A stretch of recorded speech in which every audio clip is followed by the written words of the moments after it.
The ketogenic diet, then, it's a diet that I'm familiar with because it's a diet that I cycle in and out of throughout the year. Probably I'm in a ketogenic state 3 or 4 times a year. Yeah. And I use the little keto reader just to check Yeah. my blood ketone levels. For anyone that's unfamiliar with the ketogenic diet, I'm a bit of an advocate for it. So I'm fairly familiar, but that's also taught me how unfamiliar people are with it because I talk to my friends about it and there's a lot of misconceptions. Yeah. If you're in a ketogenic diet, what are you eating? So typically when someone visualizes a ketogenic diet, I think there's a lot of misinformation. They think it's just steak and bacon. And I guess for some people it might be that, but it's actually, if we're talking about a well-formulated ketogenic diet, we're talking about green leafy vegetables, things that we typically associate with health, salads, broccoli, asparagus, cauliflower, these kind of nutrient-dense green leafy vegetables that are high in fiber and phytonutrients. Then you also have protein as a component of that. That can come from meat, that can come from fish in the form of salmon, eggs, cheeses, a little bit comes along for the ride and things like nuts. And then you also have the rest of the diet, which is made up of fat. And this can come a lot of times from various plant forms. This can come, from like olive oil, avocado oil. And what are you removing then? Sugary, starchy carbohydrates. So you're not having bagels, you're not having donuts, white rice, pastas, these type of foods. The reason they're not a part of this diet is because these foods rapidly elevate blood sugar levels.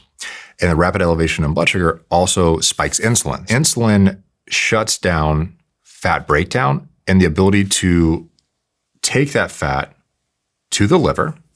The liver built this amazing mechanism to be able to convert fat to ketone bodies because ketone bodies, fat can't actually, long-chain fatty acids, which is the primary form of fat that you consume in the food you eat, and also the type that's broken down from your own fat tissue, can't readily cross the blood-brain barrier.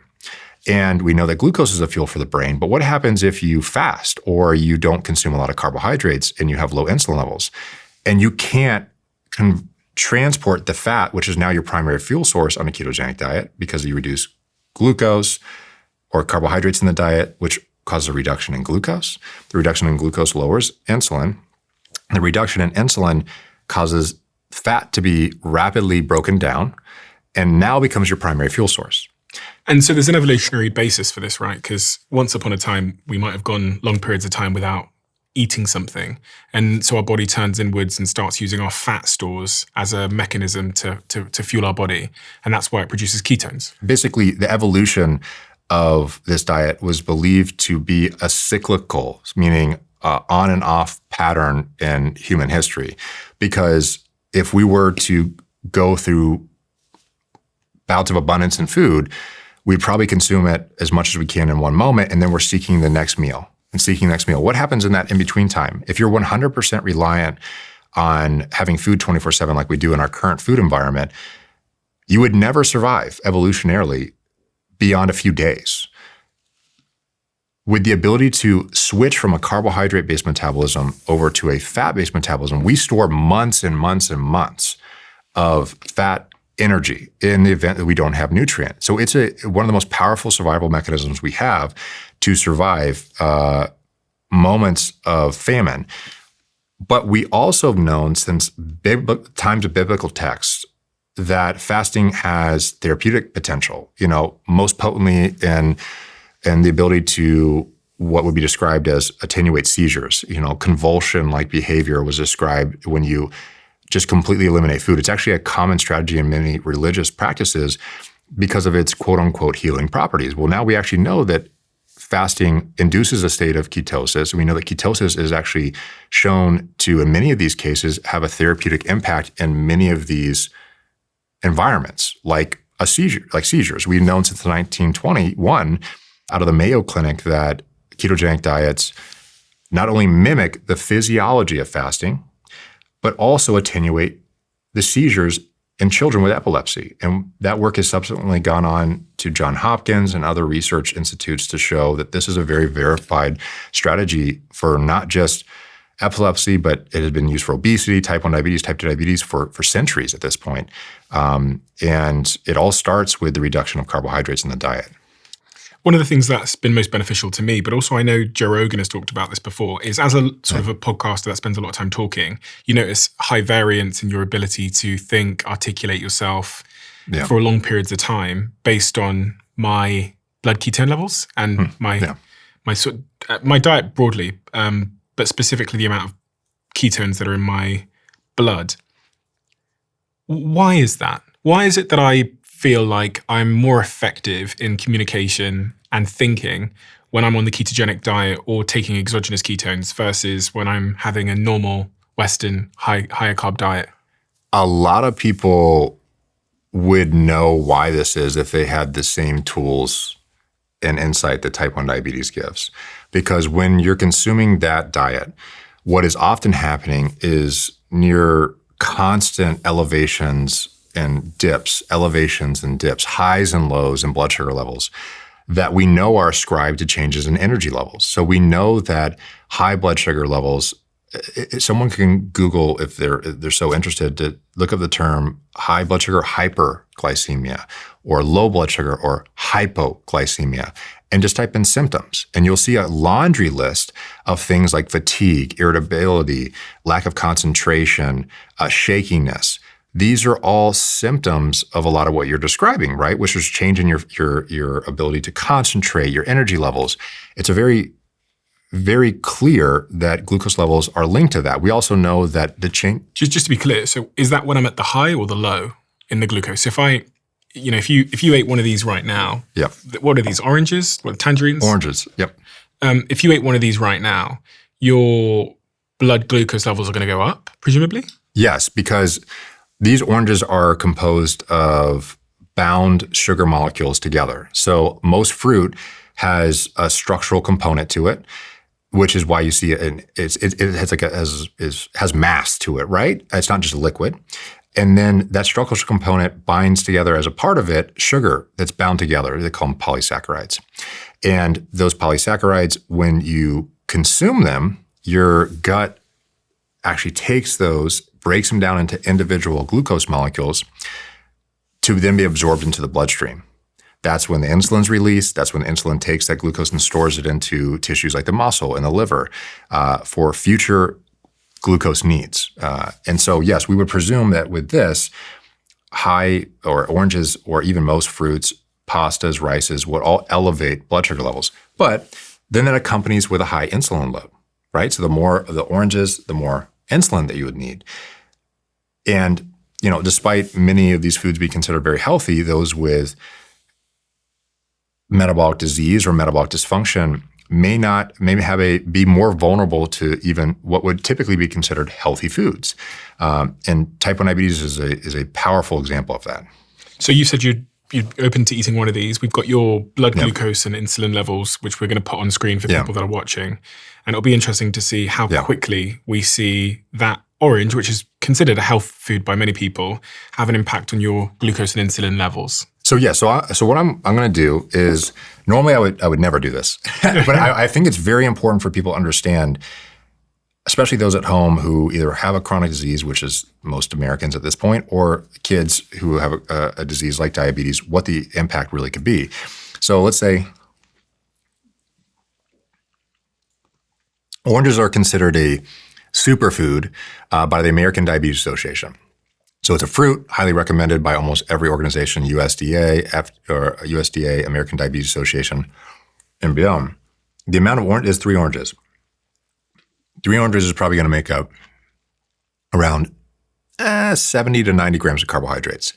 For me, my energy needs is calculated at around 3,000 calories per day. Now, the activity I'm consuming, if I were to eat the amount of carbohydrates recommended per day, which is around 55% by, let's say, the USDA guidelines, that I would need to consume at least or more than this if I split up all my calories over 4 meals. And so this is an opportunity to see what this will actually do to blood sugar levels and type 1 diabetes if you consume what would be a near equivalent to around a fifth the amount of carbohydrates that I would consume per day if I was on a standard diet. The ketogenic diet, they typically say that to stay within it, you need to be below, is it roughly 50 grams of carbohydrates a day? And it's roughly, because 50 grams of carbohydrates per day is a rough number that we suspect most people will be able to get carbohydrates low enough to where insulin would be sufficiently low to produce ketone bodies. Okay. Yeah. So there's variance depending on your insulin sensitivity and Yep. insulin response, and I guess body weight as well is going to be a factor. Big factor, major factor, because anytime you're talking about things like glucose, insulin is always very individualized responses to each individual person. I try and stay away from fruit these days. I don't know. I eat berries and raspberries and stuff like that, and because people tell me there's like polyphenols in blackberries. But those are totally cohesive with the ketogenic diet. Yeah.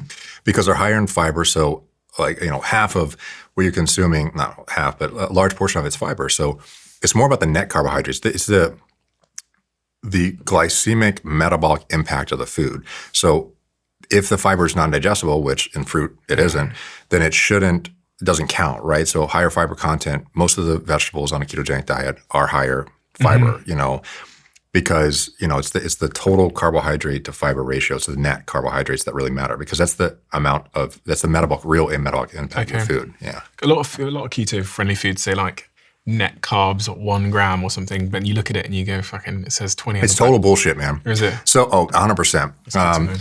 So I've tested 2 different foods that are keto-friendly on the label, same as like calories, same as like fat, protein, even fiber.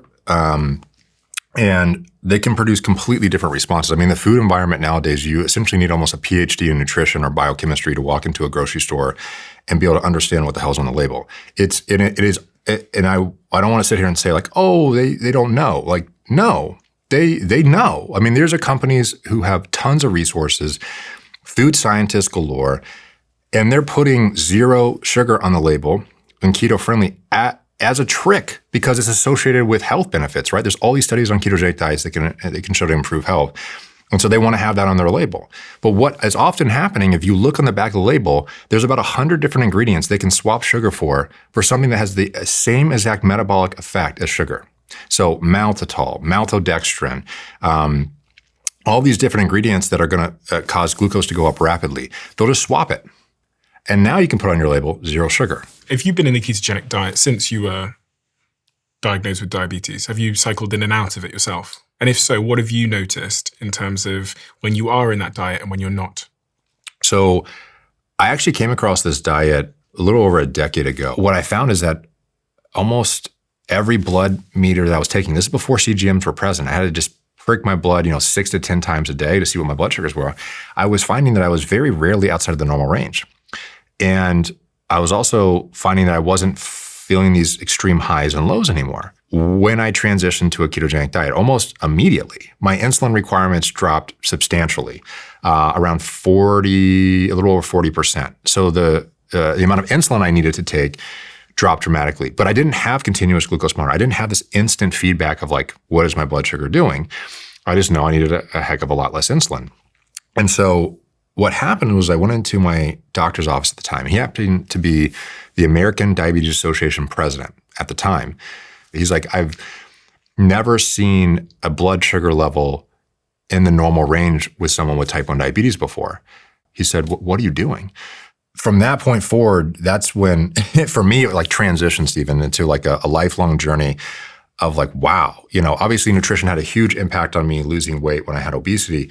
Now it was directly regulating this very powerful disease where upon diagnosis, nearly all patients are going to have high and variable glucose levels for the rest of their life. 99% of patients will never see normal metabolic control again for their life.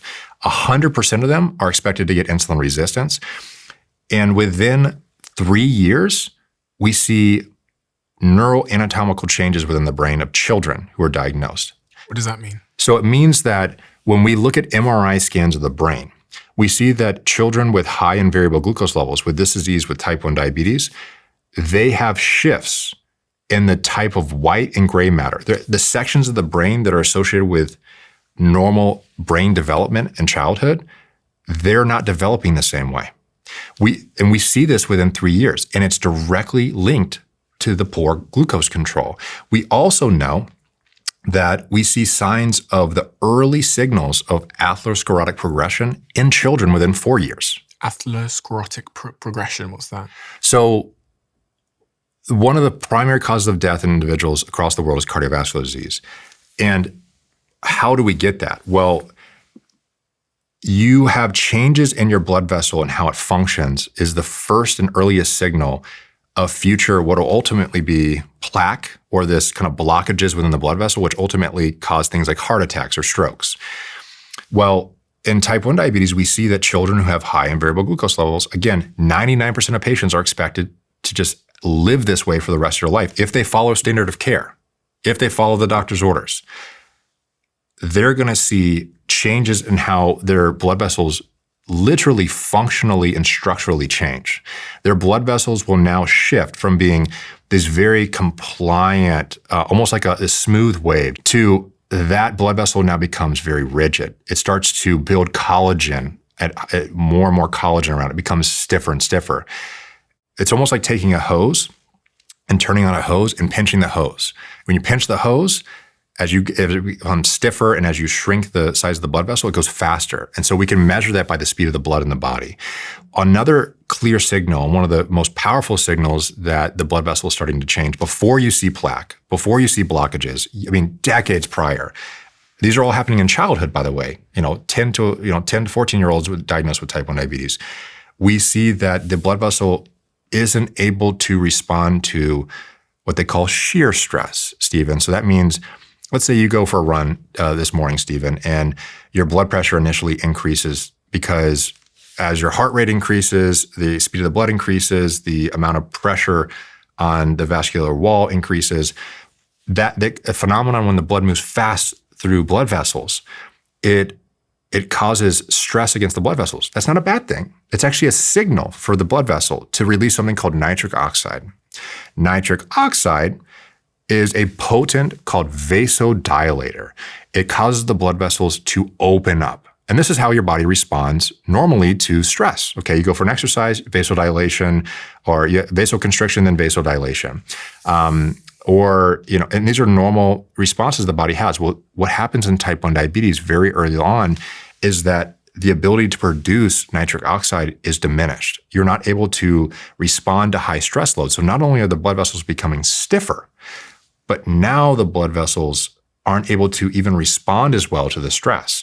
And so as you're looking at this and you're looking over time, you see these early signals of atherosclerotic progression. You also see very early on that it was once expected that all patients with type 1 diabetes would have eye damage, some form of eye damage called retinopathy, where you start to lose vision, eventually can go blind within 20 years of diagnosis. So most people are diagnosed in 10 to 14 years of age, which means by 30 to 34 years of age, you're going to see a lot of patients who have altered eye function and or some who are blind. Now that has extended out over time, but we know that all patients with this disease, because of high and variable glucose levels, are expected to get at least one complication in their lifetime if they follow standard of care advice today, even with the best technologies out there. There is no pharmaceutical intervention, there is no technology that normalizes this disease. And the effects of these high and variable glucose levels and insulin resistance that accompanies it is cumulative, dose-dependent, and not completely reversible, which means that once you're diagnosed, the clock starts ticking. It just like smoking. The more you do, the earlier you do it, the earlier the impact and the more lost life you probably will get. And there was a study done with 326 participants that found that the keto diet can increase glycemic control of patients with diabetes. That was in the Precision Nutrition publication. When it says it can increase glycemic control, what does that mean? So, is that what we were talking about there? Yes. So when you do a diet known as the ketogenic diet, you're reducing carbohydrates. Well, when carbohydrates are consumed, they elevate glucose levels. Well, if you dramatically reduce the amount of carbohydrates consumed, you're not having those same type of glucose elevations and fluctuations because you're not consuming the most potent glucose elevating factor in our life, which is carbohydrates. And so when they talk about improvements in glycemic control, it is the measure of 24-hour over multiple day levels of glucose in the circulation, and how well is that being controlled within a normal, healthy range. If you love the Diary of a CEO brand and you watch this channel, please do me a huge favor. Become part of the 15% of the viewers on this channel that have hit the subscribe button. It helps us tremendously, and the bigger the channel gets, the bigger the guests.